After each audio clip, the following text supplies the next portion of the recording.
My girlfriend said, "You're not the one." I replied, "You're right. I'm the upgrade." Then I left her at dinner, deleted her photos, blocked her family, and I smiled when her one cheated within a month. Hey Reddit, you're a good guy, but you're not the one. Those 7 words came out of her mouth while I was mid-bite into a $40 steak at Marcello's, the Italian place she'd been begging me to take her to for months. I stopped chewing, put down my fork, looked at her across the candlelit table where I'd just been planning to celebrate our 3rd anniversary next month. Say that again? You're not the one for me, she repeated, softer this time, like that made it better. I need someone who, I don't know, gets me on a deeper level. I'm 26. She's 25. We'd been together 2.5 years, lived together for 8 months. I'd met her parents, she'd met mine. We had a cat together, for God's sake. And she dropped this bomb over anniversary dinner. I wiped my mouth with the cloth napkin, set it on the table. You're absolutely right. She blinked. What? You're right. I'm not the one. I stood up, pulled my wallet out, and dropped 3 20s on the table. I'm the upgrade. And you just downgraded yourself. Wait, what are you? Enjoy the rest of your meal. Alone. I walked out of that restaurant without looking back. Didn't wait for her response. Didn't give her the satisfaction of seeing me hurt. The valet brought my car around, and I drove home in complete silence. No music, no tears, just cold, calculated clarity.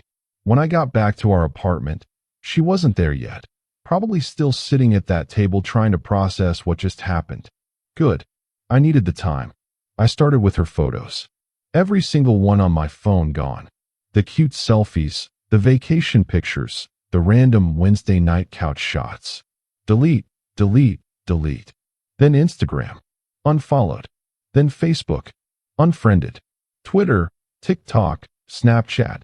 Everywhere she existed in my digital life, I erased her like she never mattered. Her toothbrush? Trash. Her shampoo bottles in the shower? Trash. The drawer of clothes she kept at my place? I bagged it all up and left it by the door. The framed photo of us at her sister's wedding? Face down in the garbage. Then I did something that would have seemed nuclear to the old me.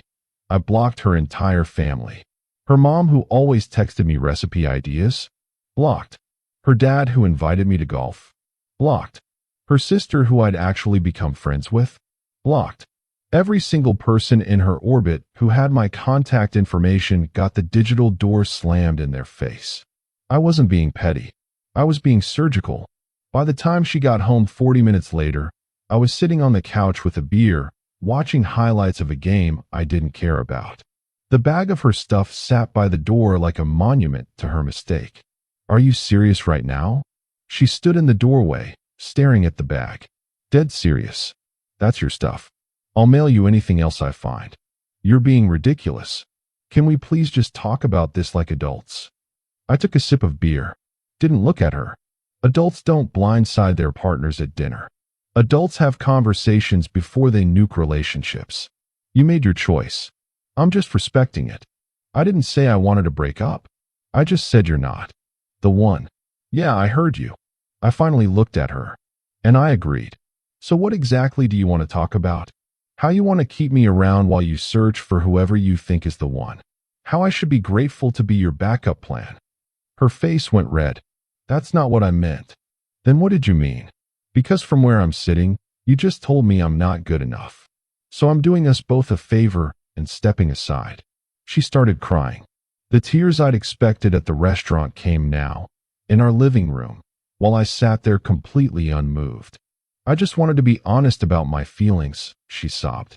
And I appreciate that honesty. Now you can be honest with the next guy about whether he's the one before you waste years of his life. You're being cruel.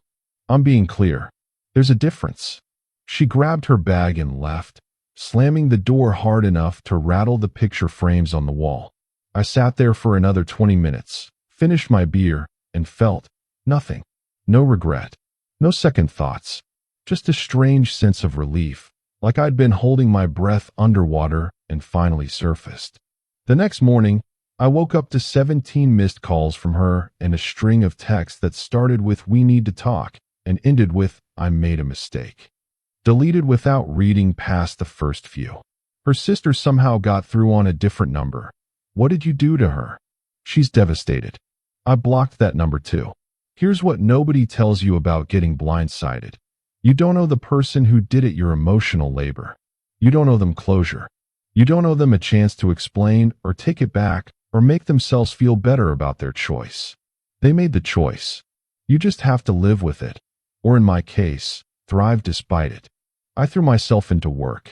I'm a software developer for a mid-sized tech company, and I'd been coasting for months, doing the minimum while my personal life took priority. Not anymore. I started taking on extra projects, volunteering for the complex assignments nobody wanted, staying late to solve problems that weren't even mine. My manager noticed within a week.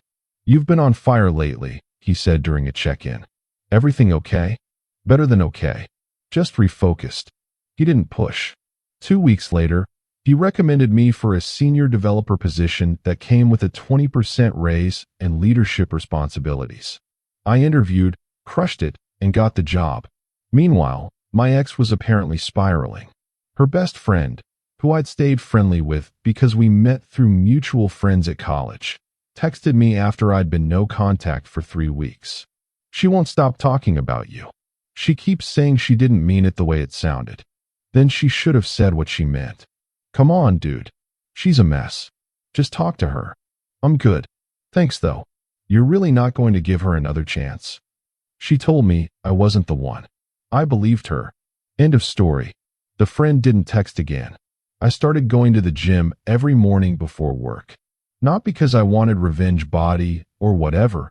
I just needed something to do with the energy that used to go into relationship maintenance. Morning coffee runs together, evening cooking sessions, weekend plans. All that time suddenly freed up. I got stronger, slept better, ate cleaner, started meal prepping on Sundays, something I'd always said I'd do, but never had the discipline for when she was around, ordering takeout 3 nights a week. 6 weeks after the breakup, I ran into her at the grocery store. She looked rough, hair in a messy bun, wearing sweatpants and an oversized hoodie I recognized as mine. Dark circles under her eyes. She saw me, froze, then rushed over. "Hey, I've been trying to reach you."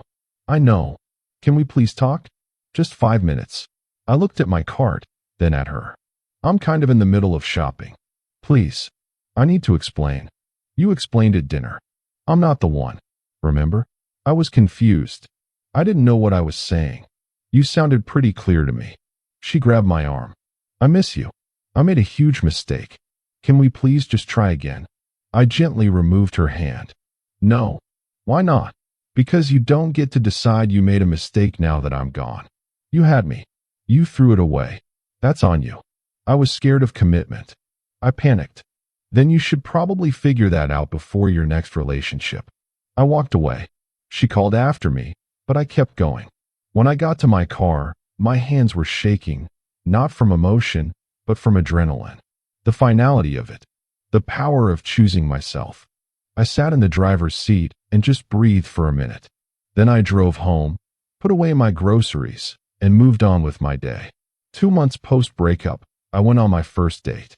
Nothing serious, just coffee with a woman I'd matched with on Hinge. She was a veterinary technician with a sharp sense of humor and zero drama. We talked for 2 hours about everything and nothing. She didn't ask about my ex. I didn't bring her up. When we said goodbye, she hugged me and said, "This was really nice. Let's do it again." We did. 3 more dates over the next 2 weeks. Then it fizzled naturally. She got busy with work, I had my own stuff going on, and we both just let it fade without forcing it. It felt healthy, adult, nothing like the tangled mess I'd left behind. Around month 3, the mutual friend texted again. "Thought you should know. She's seeing someone. Good for her. You're not bothered?" "Why would I be?" "I don't know, man. 3 years together, and you're just fine?" "I'm better than fine. I'm great." And I was. The promotion had me leading a team of 5 developers on a major project. I'd started running 5 Burmese chats on weekends. My apartment was cleaner, my savings account was growing, and I'd even adopted a second cat, a little tabby that had zero connection to my old relationship. Life was genuinely good. Then month 4 hit, and everything I'd suspected about her came true. The mutual friend texted me on a Tuesday afternoon, "Dude, you're not going to believe this. Try me." Her new boyfriend cheated on her. I stared at my phone. Read it 3 times. When? Last week. She just found out. Apparently, he's been seeing someone else for like 3 weeks. I should have felt bad. Should have felt sympathy. Should have been the bigger person and reached out with some kind words about how she deserved better. Instead, I smiled. Not a mean smile. Not vindictive. Just satisfied. Like the universe had confirmed what I already knew. She thought the grass was greener, and it turned out to be artificial turf. That sucks for her. That's all you're going to say? What do you want me to say? I warned her not to throw away something good while chasing something perfect. You didn't warn her. You just left. Exactly. I had enough self-respect not to stick around and prove my worth to someone who couldn't see it. The friend went quiet for a bit. Then, she's asking about you again. Wants to know if you're seeing anyone. Tell her it's none of her business. Cold, man. Honest. But here's the thing. I didn't feel cold. I felt clear. There's a difference between being cold and refusing to be someone's safety net. She wanted to explore, to see if something better existed. She found out the hard way that better is subjective, and throwing away guaranteed good for possible great is a gamble most people lose. She made her bet. She lost. And I wasn't going to swoop in and save her from the consequences. Another week passed. Then she tried a different angle. She showed up at my apartment. I opened the door to find her standing there, mascara running, holding a bottle of wine like a peace offering. We need to talk. No, we don't. Please. Just hear me out. I heard you out at Marcello's. That was enough. I was wrong. Is that what you want to hear? I was so wrong, and I've regretted it every single day since. I'm glad you've learned something. But that doesn't change anything between us. He cheated on me. Her voice cracked. The guy I left you for. Well, I didn't leave you for him, but the guy I met after. He cheated. I heard. I'm sorry that happened to you. Are you really? I looked at her, really looked. The girl I'd spent years with, who I'd imagined a future with, who I'd have done anything for. And I felt nothing. No anger. No love. No desire to fix her or save her or tell her everything would be okay. Just nothing. Yeah, I said quietly. I actually am sorry. Because cheating sucks, and nobody deserves that. But being sorry for you doesn't mean taking you back. Why not? We were good together. We were. Past tense. You ended that when you decided I wasn't enough. I never said you weren't enough. Yes, you did. You just used different words. I started closing the door. I hope you find what you're looking for. I really do. But it's not going to be with me. Please don't do this. I closed the door. Locked it. Stood there listening to her cry on the other side for about 30 seconds before I heard her footsteps retreat down the hallway. I went back to my couch, back to my cats, back to my life. The life I'd built in the 4 months since she decided I wasn't the one. That night, I got a long email from her. I read the subject line, "I need you to understand," and deleted it without opening it. Then I blocked her email address too. No more loose ends. No more potential for backsliding. Just complete, total separation. The next morning, I woke up and went for a run. Hit a new personal record on my 5K time. Came home, showered, made breakfast, and got to work early to prep for a big client presentation. My boss pulled me aside afterward and said, "That was exceptional. You're really stepping up." Thanks. It feels good to be focused. Whatever you're doing, keep doing it. I intended to. Month 5 brought something unexpected. A woman at work asked me out. We'd been collaborating on a project, developed an easy rapport, and one day after a successful launch meeting, she just said, "Want to grab dinner sometime?" Not work-related. I said yes. Her name was Valerie. She was 30, worked in project management, and had her life together in a way that felt refreshing after years of relationship chaos. She owned her condo, had a solid friend group, and didn't play games. When she said she'd text, she texted. When she made plans, she kept them. Our first date was at a Thai place downtown. We talked about work, families, hobbies. She'd recently gotten into rock climbing and was training for a competition. I told her about my running and the cats. "So what's your relationship status?" she asked over pad thai. "Single. Recently out of something long-term." "How recently?" 5 months. "Still processing?" "Nope. Fully processed. It ended. I moved on. Life's better now." She studied me. That's refreshingly straightforward. I try to be. We went on a second date, then a third. By date 4, we were exclusive, not because of some dramatic conversation, but because it just made sense. We clicked. We communicated. We both knew what we wanted and weren't afraid to build toward it. 6 months after the breakup, I got a message from my ex's sister. She'd gotten a new number, somehow found mine.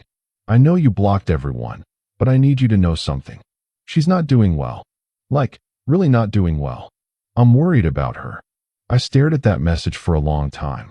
The old me would have jumped into rescue mode, would have reached out, offered support, tried to help despite everything. The new me typed, "I'm sorry she's struggling, but I'm not the person to help her anymore. She has family and friends for that.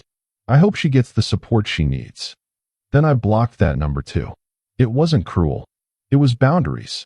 7 months in, Valerie met my parents. They loved her. My mom pulled me aside and whispered, "She's wonderful. So different from." "I know, Mom. You seem happy." I am. And I was. Genuinely, completely happy. Not happy as a middle finger to my ex, but happy because I'd chosen to rebuild my life on my own terms. Happy because I'd walked away from someone who couldn't see my value and found someone who never questioned it. 8 months after the breakup, I saw my ex one last time. I was at a bar with Valerie and some friends, celebrating another promotion at work, this time to team lead with an even bigger race. My ex walked in with a group of girls I didn't recognize. We made eye contact across the room. She looked better than she had at the grocery store. Put together, makeup done, hair styled. But there was something in her eyes, some kind of sadness or regret or acceptance. I couldn't tell which. I raised my beer slightly. A small acknowledgement. Not hostile, not friendly. Just acknowledgement. She nodded back, then looked away. Valerie noticed. "Was that her?" "Yeah." "You okay?" "Perfect." And I meant it. Because seeing her didn't hurt. Didn't make me angry. Didn't make me question my choices. It just reminded me how far I'd come from that night at Marcello's when she told me I wasn't the one. She was right, of course. I wasn't the one for her. But I was the one for me. The one who chose self-respect over desperation. The one who walked away from someone who didn't appreciate him and built a life worth appreciating. The one who understood that being alone was better than being undervalued. 9 months later, Valerie and I moved in together. We found a place neither of us had lived in before. Fresh start for both of us. 2 bedrooms, decent kitchen, space for my cats and her climbing gear. On moving day, while we were unpacking boxes, she asked, "Do you ever think about her?" "Sometimes. Not often." "What do you think about?" "How grateful I am that she let me go." I pulled her close. "Because otherwise I never would have found you." Smooth talker. I mean it. And I did. Because the truth was, my ex did me the biggest favor of my life when she said I wasn't the one. She freed me to become the person I needed to be. Stronger, clearer, more certain of my worth. The last time I heard anything about her was a year after the breakup. The mutual friend texted, "She's engaged." Good for her. Hope it works out. You really mean that? I really do. Because I'd learned something in that year of rebuilding. Other people's happiness doesn't diminish yours. Her finding someone, whether it lasted or not, had zero impact on my life. I'd moved on so completely that her choices were just background noise. I was too busy building my future with someone who saw me as the one from day one. who didn't need to shop around or compare options or wonder if something better existed, who looked at me and thought, yes, this is exactly what I want. That's what I deserved. That's what we all deserve. So when people ask if I regret how I handled the breakup, walking out, deleting everything, blocking everyone, refusing to engage, I tell them the truth. Not for a second. Because when someone tells you who they are, believe them. And when someone tells you you're not enough, thank them for the clarity and walk away. I wasn't the one for her, but I became the one for myself and eventually for someone who actually appreciated what that meant. And yeah, when I found out her one cheated within a month, I smiled. Not because I wanted her to hurt, but because life has a funny way of teaching people that the grass isn't greener, it's just different grass. I'd rather water my own lawn than waste time wondering what might be growing somewhere else. Best decision I ever made was walking out of that restaurant and never looking back.